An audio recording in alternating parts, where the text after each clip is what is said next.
माननीय सभापति महोदय, थोड़ा हट करूंगा वक्त के लिए, लेकिन आखिर में अभी चालू तो करिए हुजूर।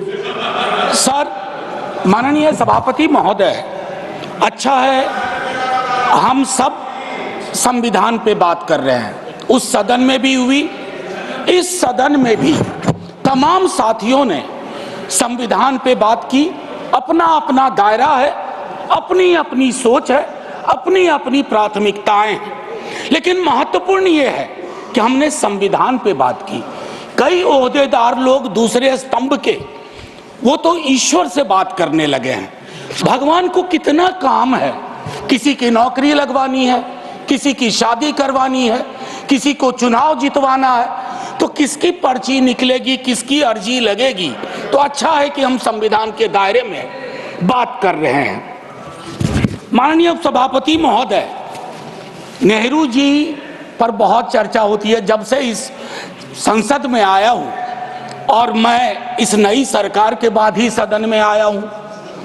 बचपन में सोचा करता था पार्लियामेंट पहुंचूंगा, लेकिन आज एक कन्फेशन करता हूं, हमेशा अपने को विपक्ष में देखता था, तो विपक्ष में ही हूं। तो सर ऐसा है, मैंने कई दफा कहा है, 14 का चुनाव, 19 का चुनाव, 24 का चुनाव जवाहरलाल नेहरू नहीं हारे हैं, विपक्ष हारा है, कांग्रेस हारी है।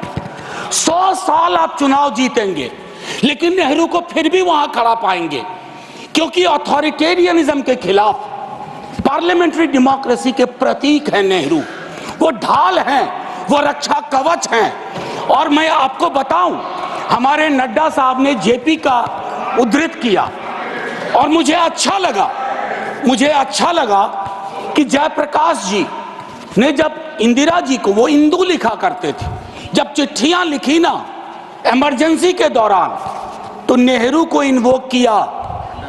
आई am writing to you in the name of your father Jawaharlal Nehru. वो ऐसे व्यक्ति थे, जब उनकी आलोचना नहीं होती थी तो छद्म नाम से अपनी आलोचना स्वयं करते थे। तो मैं क्या कहूं, जयप्रकाश जी का कश्मीर पर जो नेहरू जी को चिट्ठी थी या इंदिरा जी को चिट्ठी थी, अगर वो चिट्ठी आज मनोज कुमार झा अपने नाम से कॉपी पेस्ट करके लिख दे, तो सर शाम तक मैं टेलीविजन डिबेट में विलेन बन जाऊंगा। मेरे पर यूएपीए लगे ना लगे, सांसद हूं शायद ना लगे, लेकिन बहुत तरह की तोहमत लगेगी। सर एक आवश्यक बात, हम महापुरुषों की जन्मतिथि पुण्यतिथि पर माल्यार्पण वाले दुनिया के नंबर 1 देश हैं। इतनी पुष्प वर्षा करते हैं जन्मतिथि और पुण्यतिथि पे, लेकिन सर वो तिथियां इस बात की भी होती है कि हम अपनी चुनौतियों को स्वीकार करें। अगर हम संविधान दिवस मना रहे हैं, क्या फ्रीडम के बारे में नहीं बात होनी चाहिए? दोनों तरफ ऐसी बातें हो रही हैं, मेरी कमीज सफेद, तुम्हारी कमीज गदली। अरे साहब, संविधान की कमीज देख लो, वो गदला ना हो, उस पे दाग ना पड़े। ये हमारा दायित्व होना चाहिए। आज से 25 वर्ष बाद मैं इस सदन में नहीं होऊंगा, हम में से बहुत लोग नहीं होंगे। जब 100 साल पे चर्चा हो रही होगी, बहुत चर्चा होगी, लोग विश्लेषण करेंगे, जैसे आज हम करते हैं कि नेहरू को यह करना चाहिए था, नेहरू ने वो नहीं किया। 100 साल बाद कोई आपके बारे में टिप्पणी करे, मैं जीवित नहीं रहूं, संभवतः मैं सदन में नहीं रहूंगा, लेकिन वो भी अच्छा नहीं लगेगा सर, अशोभनीय लगेगा। टाइम मशीन नहीं है सर, नहीं तो मैं अपने सारे साथियों को 47-46 ले जाता। खून की नदियां बह रही थी दोनों तरफ, खून की नदियां।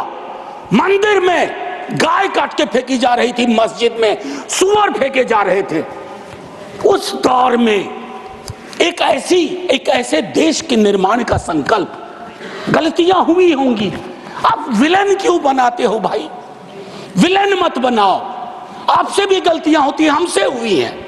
मैं सिर्फ इतना कहता हूं माननीय उपसभापति महोदय, कि जब हम तबसरा करते हैं इस तरह के नेताओं पे, तो हम भूल जाते हैं 47 में इस देश की क्या हालत है। सर आपने घर बनाया हो, मैंने नहीं बनाया अभी तक, मेरे पिता ने बनाया। सर ग्राउंड फ्लोर बनाने में सबसे ज्यादा मेहनत लगती है, नींव है वो। नेहरू और अंबेडकर, पटेल, आजाद ने नींव डाली, आप सेकंड थर्ड फ्लोर बना रहे हैं, उन्होंने फर्स्ट फ्लोर बनाया, आप 5 फ्लोर और बनाइए, लेकिन नींव के बगैर फ्लोर किसी काम का नहीं है, ये याद रहना चाहिए। सर, माननीय उपसभापति महोदय, हमारे प्रधानमंत्री जी, भाजपा के कई साथी, और चूंकि ये संविधान की डायरेक्टिव प्रिंसिपल्स में है कि यूनिफॉर्म सिविल कोड, सर मैंने विस्तार से अध्ययन किया है, नड्डा साहब ने भी अध्ययन किया होगा, तमाम साथियों ने। सर कई तरह के उस पे विचार थे, लेकिन डोमिनेंट विचार था कि इसको रखो, किसी दिन वक्त आएगा इस पर बात होगी। सर 44 आर्टिकल जो कि ड्राफ्ट में 35 था, उससे पूर्व आर्टिकल 39 क्लॉज सी है sir, about concentration of wealth. Income inequality का इस देश में जो आलम है, हम टाइम बॉम्ब पे बैठे हुए हैं, टाइम बॉम्ब है ये, और ये सबको इंपैक्ट कर रहा है, ना सिर्फ गरीब मजलूम वर्गों को, मध्यम वर्ग को। अभी हालिया रिपोर्ट आई कि प्रॉफिट मेकिंग कंपनीज, लेकिन उनकी प्रॉफिट का एम्प्लॉय के सैलरी में कोई रिफ्लेक्शन नहीं है सर। रिलेटिव डिप्रीवेशन का जन्म हो रहा है, 44 तक पहुंचिए यूनिफॉर्म सिविल कोड तक, लेकिन रास्ते में एक मील का पत्थर है आर्टिकल 39C, वहां रुकिए, ठहरिए, सोचिए कि इसको, क्योंकि अंबेडकर साहब को आप कोट कर रहे थे सोशलिज्म के बारे में कि वो कहते थे कि वो तो रचा बसा है, सेक्युलरिज्म रचा बसा, मानता हूं, लेकिन उन्होंने नेशनलाइजेशन ऑफ लैंड और इंडस्ट्री की भी बात की थी। मैं उसकी पैरोकारी आज के दौर में नहीं कर रहा हूं, लेकिन ये जरूर कहूंगा कि प्राइवेट प्लेयर्स ऐसे ना हो जाएं कि एक को चादर से ढकने के चक्कर में पूरा देश नग्न सच्चाई से रूबरू होता रहे, ये नहीं होना चाहिए। अब सर मैं एक बात कहता हूं, आज जब मैं यहां बोल रहा हूं, इस देश के किसी न किसी कोने में सीवर से एक आध डेथ हो चुकी होगी, सीवर में उतर करके खुदाई चल रही है इस देश में, कई जगह खोदे जा रहे हैं। एक खुदाई हम सब सांसद मिलके करें, वो जो सेप्टिक टैंक और सीवर में उतर करके जहरीली गैस से मरने वाले लोग, ये कौन है? ये हम एक हैं तो सेफ हैं में नहीं आते, ये हमारे हिस्सा नहीं है, इसी समाज का हिस्सा है। हाँ, ये अव्वल बात है कि हमारी जातिगत सीधी नुमा पदानुक्रम में वो नीचे आते हैं, तो उन पर गौर थोड़ा हम कम करते हैं, ये नहीं होना चाहिए। और मैं समझता हूं कि फ्रीडम की जब बात हो तो हम मूल्यांकन करें। फ्रीडम में हाइफन नहीं होता है, फ्री के बाद डॉम नहीं, जैसे जॉर्ज ऑरवेल की किताब में था, all animals are equal but some animals are more equal than others. इस देश में नाम और सरनेम से भी चीजें तय होती हैं। खालिद नाम है, जेल में रहोगे, सुनवाई नहीं होगी। हैदर नाम है, मीरान हैदर, नहीं सुनवाई होगी। इमाम नाम है, सरजिल इमाम, नहीं होगा। गुलफिशा होगी, नहीं होगा। तो ये सारी चीज, एक मिनट आप, मैं मेरा टाइम पॉज कर दीजिए, मेरा टाइम पॉज कर दीजिए, मेरा टाइम पॉज कर दीजिए। मैम चेयरपर्सन, मेरा टाइम पॉज कर दीजिए। मैम मैं सिर्फ इतना कहना चाहता हूं, अभी यहां बोल रहा हूं, मूलवासी बचाओ मंच है छत्तीसगढ़ में, अनलॉफुल बना देते हैं आप। अरे कोई तो तौर तरीका हो, किसान विरोध करे, देशद्रोही है। विद्यार्थी विरोध करें, नौकरी के लिए, नौकरी मांग रहे हैं आपसे, और कुछ तो नौकरी भी नहीं मांग रहे हैं, परीक्षा समय पर कराने की मांग कर रहे हैं। आप कह रहे हो अराजक है, नक्सल है। ये जो शब्दावली लेकर के, विशेषण लेकर के आप घूमते हैं, इससे थोड़ा बाज आइए।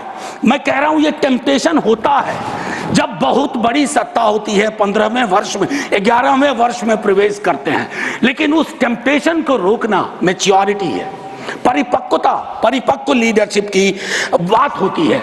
वैकल्पिक विकास की कोई मांग आपसे करेगा तो आप कहोगे नक्सली है। अब मैम चेयरपर्सन, एक और चीज कहना चाहता हूं, मैं पीड़ा साझा करता हूं बांग्लादेश में जो हो रहा है, साझा करता हूं पीड़ा। 71 के बारे में पढ़ा था, अभी देख रहा हूं लेकिन मैम मैं महात्मा गांधी पर जाना चाहता हूं। नोआखली में जब देश आजादी का जश्न मना रहा था, महात्मा गांधी नोआखली में दर दर भटक रहे थे, restoration of peace and normality, वो दौर था। उन्होंने एक बात कही थी, आज का दक्षिण एशिया है जिससे पाकिस्तान और बांग्लादेश निकला है, हमें इस बात का स्मरण करना होगा कि हमारी भूमिका सबसे बड़ी है। हम बड़े भाई वाली शब्दावली का इस्तेमाल नहीं करेंगे। We are the largest and the oldest democracy. बाकी में डेमोक्रेसी कैजुअलिटी हुई है पाकिस्तान और बांग्लादेश में, संविधान तक नहीं आया। लेकिन हम अपनी अकलियत के साथ कैसा व्यवहार करते हैं, तो हम कह पाते बांग्लादेश को, learn from us, to Pakistan learn from us, this is how we treat. लेकिन हमारा रिपोर्ट कार्ड अगर उसमें कमियां रहती है, मैं Sit down. Sit down. Sit down. Ma'am, chairperson, my time should be paused. My time should be paused. My time should be paused. My time should be paused. Honorable members. Ma'am, एक चीज मैं एक चीज कहना चाहता हूं। अंबेडकर साहब को कोट किया गया, अंबेडकर साहब को कोट किया गया, और एक मिनट किसी की भावना आहत हुई है तो मैं वापस लेता हूं। It is primarily a mode of, सुनिए, it is primarily a mode of associated living. Democracy is not simply a form of living, form of government. Associated living, कितना इसको अपने जीवन में उतार पाए, ऑफ कॉन्जॉइंट कम्युनिकेटेड एक्सपीरियंस, कितना उतार पाए। जातिगत जनगणना की जब बात होती है तो बट जाते हैं हम। क्यों बट जाते हैं भाई? वर्गीकरण की बात होती है, बिना जनगणना के वर्गीकरण कैसा? एनएफएस के माध्यम से एक नई रवायत का जन्म हो गया है। एक ओबीसी की लिस्ट में क्रीमी लेयर के इंटरप्रिटेशन के लिए आप राज्यों की समकक्षता इक्विवेलेंस को एक ऑर्डर के माध्यम से छुपा देते हैं। आपका दोष नहीं भी दूंगा, कहूंगा कि अधिकारी वर्ग के अंदर अभी भी वो मानस है कि वो रिप्रेजेंटेशन से परेशान होता है, चिढ़ता है, उसको लगता है ये यहां कहां आ गए। अभी बिहार में सर्वेक्षण हुआ, कई लोगों ने कहा हम तो इतने कम नहीं हो सकते। विजिबिलिटी और न्यूमेरिकल स्ट्रेंथ में फर्क होता है। विजिबल आप इसलिए अपने को समझते हैं ज्यादा कि आप न्यायालय में हैं, आप विद्यालय में हैं, आप सड़क पे हैं, आप चौक पे हैं, आप चौराहे में हैं, तो आपको लगता हम तो बहुत, हमें कम क्यों दिखाया गया? उसके इस रिश्ते को हम सबको समझना होगा। मैम चेयरपर्सन, और जो मैंने कहा conjoint experience and associated living, together with that I'll take you for a minute to what Jawaharlal ji said in the beginning of objective resolution. उन्होंने कहा, और मैं हिंदी में तर्जुमा करता हूं, कि आज जब मैं यहां खड़ा हूं तो 5000 साल का अतीत मेरे सामने खड़ा है। मैं अभिभूत भी हूं, लेकिन मेरी चिंताएं भी हैं। इन चिंताओं और अभिभूत होने के बीच किस तरह के राष्ट्र का हम निर्माण करेंगे इस संविधान सभा के माध्यम से, मैं इस चुनौती को स्वीकार करता हूं अपने साथियों के साथ। और then he mentioned oath of tennis court. मैंने इस सदन में एक दिन कहा था कि 1789 के रेवोल्यूशन के बाद जहां से लिबर्टी, इक्वालिटी, फ्रैटर्निटी आया, जवाहरलाल जी ने कहा तब के बादशाह ने वहां कमरे बंद करवा दिए कि कॉन्स्टिट्यूएंट असेंबली नहीं बैठ सकती है। एक कमरे से दूसरा कमरा, दूसरे कमरे से बरामदा, और आखिर में टेनिस कोर्ट में पूरी की पूरी असेंबली बैठी और ओथ लिया। उसको कहते हैं ओथ ऑफ टेनिस कोर्ट। उन्होंने क्यों यह उदाहरण दिया कि हमारी डेमोक्रेसी में भी कभी इस तरह के चैलेंज आ जाए तो संसद इमारत की मोहताज नहीं होगी। संसदीय लोकतंत्र इमारत की मोहताज नहीं होगी, वो इबारत देखेगी। और इबारत में फर्क है। मैम आज मैंने कहा था हट करूंगा, 1.5 से 2 मिनट और चाहिए। अब मैंने कहा कि 1 नेशन 1 इलेक्शन की बात हो रही है, उस पर विस्तार से बोलूंगा जिस दिन अगर आया, अगर सिलेक्ट कमेटी को गया तो अलग बात है। लेकिन मैम इस देश में 1 नेशन 1 इलेक्शन था।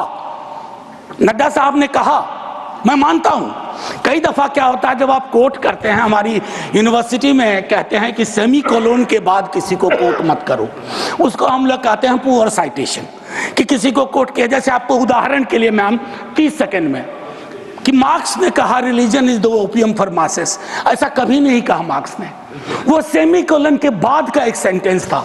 उन्होंने ये कहा is the Sai of oppressed, लेकिन सेमी कोलन के बाद का उठा करके कहा रहे रिलीजन के तो खिलाफ थे कार्ल मार्क्स। तो उसी तरह से साइटेशन के साथ दिक्कत है। मैं सिर्फ इतना कहना चाहता हूं, वन नेशन की वो साइकिल टूटी थी, वन नेशन वन इलेक्शन की साइकिल 60s मिड 60s में टूटी। आज क्या गारंटी है हम कैसे अगले चुनाव तक ले जाएंगे? Will it be a proxy governance? Then it won't it undermine the idea of will of the people? मैं समझता हूं कि इस पर विशद चर्चा हो और तभी जा करके एक Kindly conclude. बस अभी तो 33 सेकंड लिया है, 1 मिनट और दे दीजिए। मैम चेयरपर्सन, तारतम्य तो थोड़ा टूट जाता है, फिर भी अपनी एक बात कह के खत्म करूंगा।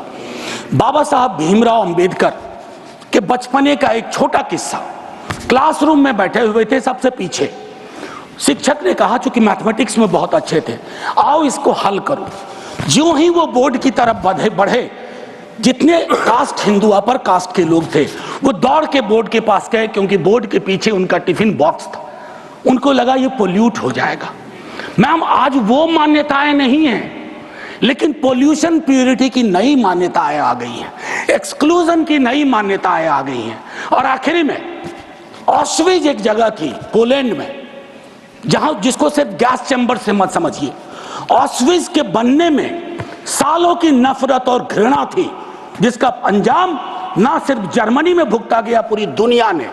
तो ये नफरत घृणा, इस पर लगाम लगे ना तो हर मोहल्ले में ऑस्विज होगा। और आखिर में मैम, मैं आज जद पे अगर हूं, निशाने पे, मैं आज जद पे अगर हूं तो बदगुमान न हो, चिराग सबके बुझेंगे, ऐसी हवा किसी की नहीं होती। शुक्रिया मैम, जय हिंद।